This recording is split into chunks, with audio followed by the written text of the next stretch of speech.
بسم اللہ الرحمن الرحیم. In the name of Allah, the Beneficent, the Merciful. السلام علیکم ورحمۃ اللہ وبرکاتہ. اعوذ باللہ من الشیطان الرجیم. بسم اللہ الرحمن الرحیم.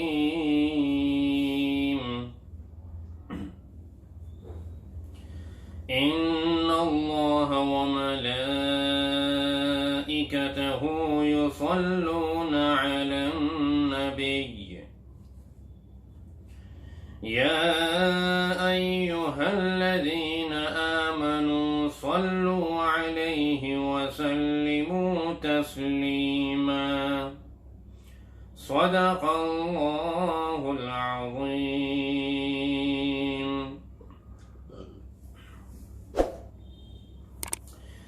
یہ سورہ احزاب کی آیت نمبر 56 ہے. یہ وہ آیت ہے جسے خطیب اپنے خطبے میں پڑھتے ہیں. جمعے کے دن جو خطبہ ہوتا ہے تو آپ نے بارہا اس آیت کو سنا ہوگا کہ خطیب اپنے خطبے کے دوران اس آیت کریمہ کی تلاوت فرماتے ہیں. دراصل اللہ کے نبی محمد مصطفیٰ صلی اللہ علیہ وسلم جو امام الانبیاء ہیں، خاتم الانبیاء ہیں، آپ صلی اللہ علیہ وسلم کا مقام اور مرتبہ تمام انبیاء کرام سے زیادہ ہے.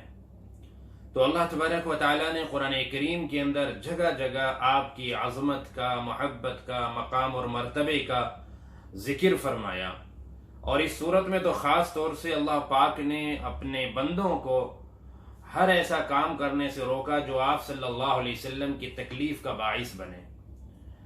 آپ کے امتی کو صرف آپ کی تکلیف کا باعث بننے سے ہی نہیں رکنا ہے، بلکہ آپ کی زیادہ سے زیادہ تعظیم و تکریم اور آپ کے اوپر درود بھیجنا ہے، آپ سے محبت کرنی ہے. خود اللہ کے نبی صلی اللہ علیہ وسلم نے ارشاد فرمایا کہ تم میں سے کوئی بھی اس وقت تک مکمل کامیاب نہیں ہو سکتا جب تک وہ اپنی جان سے، مال سے، اولاد سے، بیوی بچوں سے، تمام چیزوں سے زیادہ مجھ سے محبت نہ کرے. چنانچہ ہر امتی پر لازم ہے کہ آپ صلی اللہ علیہ وسلم سے دل سے محبت کرے، آپ کی سنتوں کو اپنی زندگی میں لائے اور جتنا ہو سکے آپ پر درود بھیجتا رہے، درود پاک پڑھتا رہے. اللہ کے نبی صلی اللہ علیہ وسلم نے ارشاد فرمایا کہ جو کوئی میرے روزے پر آ کر درود پڑھے گا تو میں خود اسے سنوں گا، اس کا جواب دوں گا، کیونکہ درود کے اندر سلام بھی ہے، صلاۃ و سلام ہے. اور اگر کوئی دنیا کے کسی بھی خطے سے پڑھے گا تو آپ نے فرمایا کہ فرشتوں کے ذریعے وہ مجھ تک پہنچا دیا جائے گا. چنانچہ جب بھی کوئی امتی درود پاک پڑھتا ہے تو باقاعدہ جیسے کوئی ہدیہ، کوئی تحفہ کسی کی خدمت میں پیش کیا جاتا ہے، ایسے ہی فرشتے آپ صلی اللہ علیہ وسلم کی خدمت میں پیش کرتے ہیں اور باقاعدہ بھیجنے والے کے تعارف کے ساتھ، کس نے بھیجا ہے، اس کا نام کیا ہے، اس کے والد کا کیا نام ہے، وہ کہاں کا رہنے والا ہے، اس تمام حالات سے باخبر کیا جاتا ہے اور فرشتے پوری تفصیل اور ڈیٹیل بتاتے ہیں. تو آپ صلی اللہ علیہ وسلم کی عظمت کا کیا ٹھکانہ کہ خود اللہ تبارک و تعالی آپ کے اوپر رحمتیں نازل فرماتے ہیں، آپ پر شفقتیں نچھاور کرتے ہیں، محبت کرتے ہیں. خود اللہ رب العزت آپ کی تعظیم اور آپ کا اکرام کرتے ہیں. یقیناً اللہ کے بعد اگر کسی کا کوئی مقام اور مرتبہ ہو سکتا ہے تو وہ صرف اور صرف آقا جناب رسول اللہ صلی اللہ علیہ وسلم ہی کا ہو سکتا ہے. آپ کے علاوہ دنیا میں اور زمین و آسمان میں کہیں پر کوئی ایسی ہستی نہیں ہے کہ جس کا مقام اور مرتبہ اللہ رب العزت کے بعد آپ سے زیادہ ہو. تو بہرحال اللہ تبارک و تعالی نے اس آیت کریمہ میں بڑے ہی خاص انداز سے آپ صلی اللہ علیہ وسلم پر درود پاک بھیجنے کا، درود پڑھنے کا حکم فرمایا. لیکن اس حکم کو کرنے سے پہلے، وہ حکم فرمانے سے پہلے اللہ رب العزت نے اس کی وضاحت کر دی، اس بات کو واضح کر دیا کہ تم یہ نہ سمجھنا کہ صرف یہ عمل کرنے کے لیے تمہیں کہا جا رہا ہے، یہ عمل تو وہ عمل ہے، یہ عمل تو وہ عمل ہے کہ جس میں تمہارا رب خود شریک ہے۔ درود پاک پڑھنا یہ ایک ایسا عمل ہے کہ اس میں اللہ بھی شامل ہیں، اس میں فرشتے بھی شامل ہیں۔ آپ اندازہ لگائیے اللہ کیا فرما رہے ہیں کہ ان اللہ وملائکتہ یصلون علی النبی، بلا شبہ اللہ اور اس کے فرشتے یصلون علی النبی، رحمت بھیجتے ہیں نبی پر۔ دیکھیے لفظ صلاۃ، اس کے کئی معنی آتے ہیں۔ صلاۃ عربی کا لفظ ہے، اگر یہ اللہ کے نام کے ساتھ بولا جائے تو اس کے معنی آئیں گے کہ اللہ رحمت بھیج رہے ہیں، اللہ تعظیم و تکریم کر رہے ہیں۔ اگر صلاۃ کا لفظ فرشتوں کے ساتھ ذکر کیا جائے تو اس کا مطلب ہوگا کہ فرشتے استغفار کر رہے ہیں، دعا کر رہے ہیں۔ اور صلاۃ کا ذکر اگر کسی بندے کے ساتھ کیا جائے فرشتوں کے علاوہ، کسی انسان کے ساتھ، تو اس کا مطلب ہوگا دعا کے ساتھ تعظیم و تکریم کرنا، ثنا کرنا، تعریف بیان کرنا، دعا اور استغفار کرنا۔ تو امتی جب صلاۃ پڑھتا ہے یعنی کہ درود پڑھتا ہے تو وہ اللہ کے نبی صلی اللہ علیہ وسلم کی تعظیم بھی کرتا ہے، آپ کا اکرام بھی کرتا ہے، آپ سے محبت کا اظہار بھی کرتا ہے۔ تو بہرحال یہ صلاۃ کے مختلف معنی، اور صلاۃ کا ایک مشہور معنی نماز کا ہے۔ جب اللہ تبارک و تعالی نماز کا ذکر فرماتے ہیں تو وہاں بھی لفظ صلاۃ ہی آتا ہے۔ تو یہاں اللہ فرما رہے ہیں کہ بلا شبہ اللہ اور اس کے فرشتے نبی پر رحمتیں بھیجتے ہیں۔ یا ایھا الذین آمنو، اے ایمان والو، صلو علیہ، تم بھی صلاۃ بھیجو، تم بھی درود پڑھو، تم بھی دعائیں کرو۔ یہ تمام معنی آئیں گے اس کے اندر کہ امت کو، اپنے بندے کو اللہ فرما رہے ہیں کہ جس طرح صلاۃ اللہ بھیج رہے نبی پر، فرشتے بھیج رہے، تم بھی صلاۃ بھیجو۔ تو بھئی اللہ کا صلاۃ بھیجنا کچھ اور ہے، یعنی رحمت کے معنی میں ہے، اور فرشتوں کا صلاۃ بھیجنا استغفار کرنے کے بارے میں ہے، اور امتی کا صلاۃ بھیجنا درود پڑھنے کے معنی میں آئے گا، آپ سے محبت کے اظہار کے معنی میں آئے گا، اور دعاؤں کے معنی میں آئے گا۔ تو اللہ فرماتے ہیں کہ صلاۃ بھی بھیجو، وَسَلِّمُوا عَلَيْهِ وَسَلِّمُوا تَسْلِيمًا، اور تم سلام بھی بھیجو، یعنی صلاۃ بھی بھیجنا ہے، سلام بھی بھیجنا ہے۔ یہ ایسا عمل ہے کہ اس کے بغیر دعائیں بھی قابل قبول نہیں۔ حضرت عمر رضی اللہ عنہ فرماتے ہیں کہ وہ دعا آسمان اور زمین کے درمیان اٹک جاتی ہے، اوپر نہیں جاتی، جس دعا کے اندر درود کو شامل نہ کیا گیا ہو۔ اگر ہم یہ چاہتے ہیں ہماری دعائیں اللہ کے یہاں قبول ہو جائیں تو پھر ہمیں درود پاک کو شامل ضرور کرنا پڑے گا۔ ایک دفعہ آپ صلی اللہ علیہ وسلم نے ایک صحابی کو دیکھا دعا مانگ رہے، لیکن اس میں درود نہیں انہوں نے شامل کیا، تو آپ نے فرمایا کہ یہ بہت جلد بازی کر رہا ہے۔ تو درود شریف ہمیں اپنی دعاؤں میں ملانا چاہیے، بلکہ خود دعا مانگنے کا طریقہ آقا جناب رسول اللہ صلی اللہ علیہ وسلم نے ہمیں سکھلایا ہے کہ پہلے اللہ کی تعریف بیان کی جائے، پھر اللہ کے نبی صلی اللہ علیہ وسلم پر درود پاک بھیجا جائے، اور پھر اللہ کے سامنے اپنی حاجت اور اپنی ضرورت پیش کی جائے۔ یہ طریقہ ہے باقاعدہ مانگنے کا اللہ سے۔ بھئی اگر ہمیں اللہ سے مانگنا ہے، ہمیں دعائیں مانگنی ہے، ہم یہ چاہتے ہیں کہ دعا قبول ہو جائے، تو ہمیں یقینی طور پر درود پاک کو شامل کرنا چاہیے، سنت کے مطابق دعائیں مانگنی چاہیے۔ سب سے پہلے کیا کرنا ہے؟ سب سے پہلے اللہ کی تعریف، اللہ کی حمد بیان کرنی ہے۔ آپ جن الفاظ سے بھی چاہیں اللہ کی حمد بیان کریں، الحمدللہ رب العالمین کہہ کے اللہ کی حمد بیان کریں، اللہ کی تعریف بیان کریں، اپنے انداز میں، اپنے الفاظ میں اللہ کی تعریف بیان کریں، اور پھر آپ کیا کرنا ہے کہ درود پاک بھیجنا ہے آپ صلی اللہ علیہ وسلم پر، اور درود بھیجنے کے بعد اب آپ کو اپنی ضرورت اور اپنی حاجت اللہ کے سامنے رکھنی ہے، اور جب آپ دعا ختم کرنے لگے تو پھر آپ اخیر میں درود پڑھ لیں اور آمین کہہ لیں۔ انشاءاللہ اللہ کی ذات سے یقین کے درجے میں امید ہے کہ اللہ ضرور یہ دعا قبول فرمائیں گے، اس لیے کہ ہم نے اس اپنی دعا میں ایسی دعا شامل فرما لی کہ جس دعا کو اللہ رد کر ہی نہیں سکتے، ضرور قبول فرمائیں گے۔ یہ جو ہم نے درود پڑھا تو یہ دعا ہے اس میں بھی کہ اللہ پاک رحمت نازل فرمائے آپ صلی اللہ علیہ وسلم پر.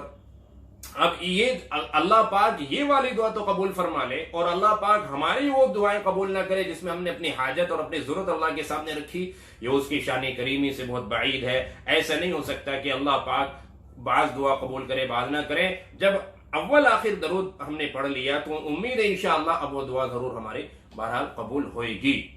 تو بھئی یہ درود پاک ہے جس کے بغیر ہماری زندگی ادھوری ہے. ہم جتنا زیادہ درود پاک پڑھیں گے نا اتنے اللہ کے قریب ہوتے چلے جائیں گے. ایک دفعہ درود پاک پڑھنے پر اللہ 10 رحمتیں نازل فرماتے ہیں. کتنی بھائی؟ 10 رحمتیں. اور اس سے زیادہ جو جتنا درود پڑھتا رہے گا اتنی زیادہ رحمتیں اللہ تبارک و تعالیٰ کی نازل ہوتی رہیں گی، اتنی رحمتیں نازل ہوتی رہیں گی.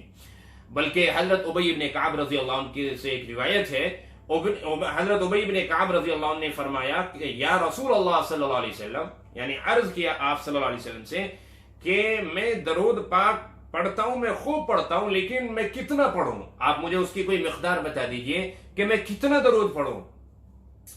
آپ نے فرمایا کہ تم جتنا چاہو زیادہ سے زیادہ درود پڑھو. تو ابی بن کعب نے کہا کہ میرا جو ذکر کا وقت ہے، یعنی جتنا ٹائم میں نے خاص کیا ہوا ہے اپنے ذکر کے لیے یا دعاؤں کے لیے، میں اللہ سے دعا مانگنے میں جتنا ٹائم لگاتا ہوں، ذکر کرنے میں جتنا ٹائم لگاتا ہوں، اس میں سے اگر میں 1/4 درود پاک کے لیے خاص کر دوں اور اس 3/3 2/3 1/4 نکال دیا تو 3/3 اگر باقی وہ وقت میں ذکر میں اور دعاؤں میں لگاؤں. آپ نے فرمایا کہ جتنا تم چاہو اور اگر اضافہ کرو تو بہتر ہے. چنانچہ حضرت ابی بن کعب نے فرمایا کہ اچھا اگر میں آدھا وقت درود پاک کے لیے خاص کر لوں، آدھا وقت دعا کے لیے اور اپنے دوسرے ذکر و اذکار کے لیے، آپ نے فرمایا کہ اگر اور اضافہ اور زیادہ کر لو تو بہتر ہے.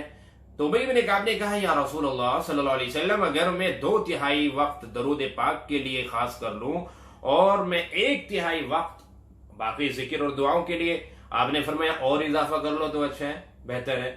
تو ابی بن کعب نے کہا پھر تو میں سارا وقت درود پاک کے لیے خاص کرتا ہوں، اب میں کوئی اور ذکر نہیں کروں گا اور دعائیں بھی نہیں مانگوں گا، میں جتنا بھی وقت دعاؤں کے اندر لگاتا ہوں میں اس پورے وقت میں درود پاک پڑھتا رہوں گا. آپ نے فرمایا، اللہ کے نبی صلی اللہ علیہ وسلم نے فرمایا حضرت ابی بن کعب سے کہ اگر تم ایسا کر لو گے پھر تو اللہ تمہاری ساری فکریں دور کر دے گا. اللہ کافی ہے.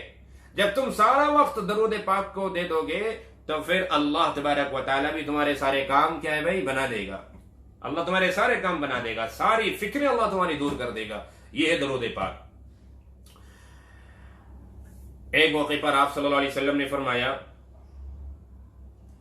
کہ لا صلاۃ لمن لم یصلی علی، جو مجھ پر درود نہ پڑھے تو اس کی نماز قابل قبول نہیں.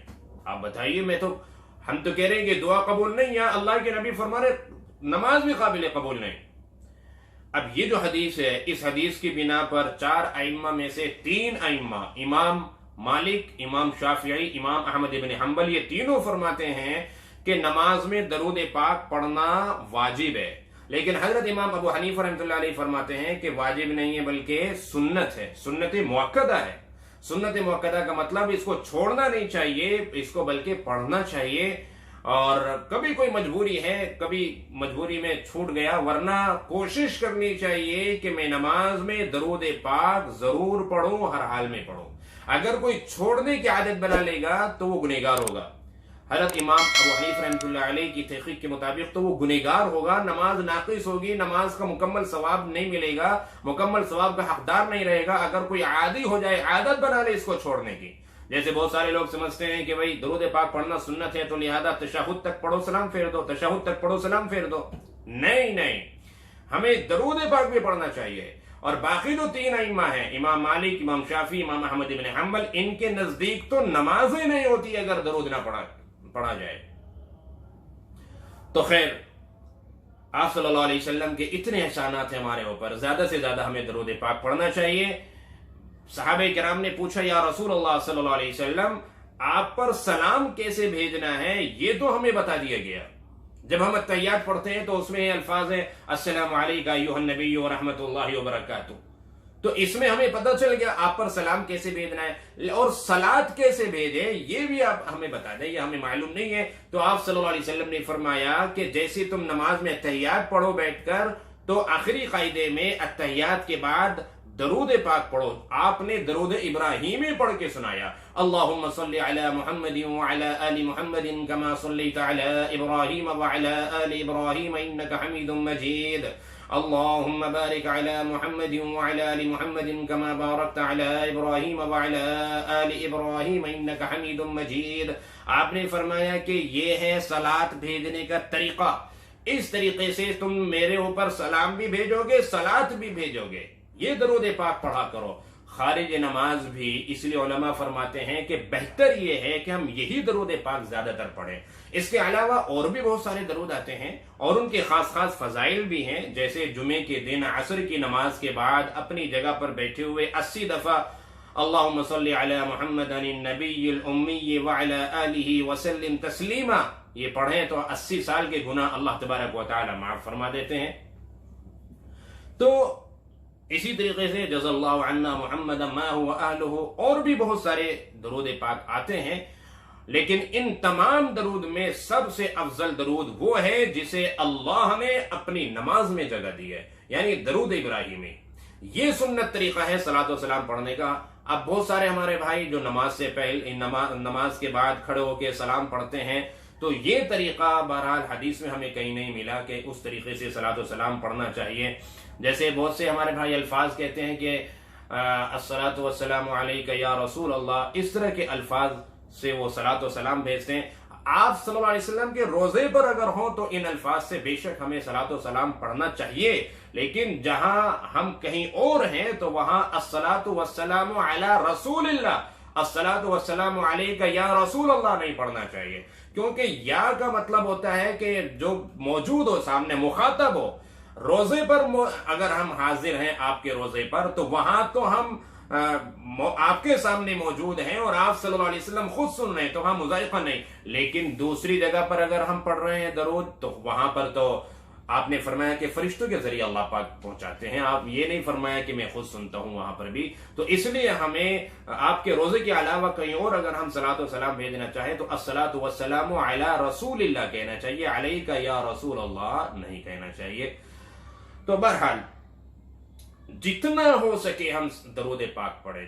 آپ صلی اللہ علیہ وسلم نے فرمایا کہ وہ قیامت کے دن میری شفاعت کا حقدار ہوگا جو زیادہ سے زیادہ مجھ پر درود پڑھے گا، بلکہ فرمایا کہ جو 10 دفعہ صبح پڑھ لے درود، 10 دفعہ شام کو پڑھ لے، تو انشاءاللہ قیامت کے دن میں اس کی سفارش کروں گا، وہ سفارش کا حقدار ہوگا۔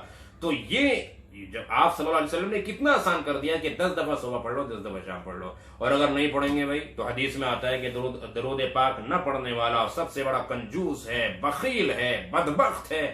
بلکہ وہ رمضان المبارک کی مشہور حدیث ہے، جب آپ منبر پر چڑھ رہے تھے اور ہر قدم پر آپ آمین کہہ رہے تھے، بعد میں آپ نے خلاصہ کیا کہ جبریل علیہ السلام میرے پاس آئے تھے اور وہ 3 بد دعا دی انہوں نے، میں نے تینوں دفعہ آمین کہا۔ تو اس میں سے ایک یہ بھی کہ کسی کے سامنے آپ کا نام آئے اور وہ آپ پر درود نہ پڑے تو وہ بھی ہلاک ہو جائے، تباہ ہو جائے۔ تو جبریل علیہ السلام بد دعا دے رہے ہیں اور آپ صلی اللہ علیہ وسلم آمین کہہ رہے ہیں۔ تو اس لیے بھائی ہمیں نقصان سے بچنا ہے، اور بینیفٹ کتنا ہے درود پاک پڑھنے کا اس کا ہم اندازہ نہیں لگا سکتے۔ بغیر مانگے اللہ دعائیں قبول فرما رہے ہیں، بغیر مانگے اللہ ضرورتیں پوری فرما رہے ہیں۔ تو اس لیے ہم پتہ نہیں کیا کہ اللہ سے مانگ بیٹھے، ہمیں تو پتہ بھی نہیں، مانگنا بھی نہیں آتا۔ تو جب ہمیں دعا بھی مانگنی نہیں آتی تو ہم زیادہ سے زیادہ وقت درود پاک کے لیے خاص کریں، اٹھتے بیٹھتے سفر میں درود پاک پڑھیں، انشاءاللہ اس سے ہمارے دنیا اور آخرت کے تمام مسائل حل ہوں گے اللہ تبارک و تعالیٰ کے حکم سے۔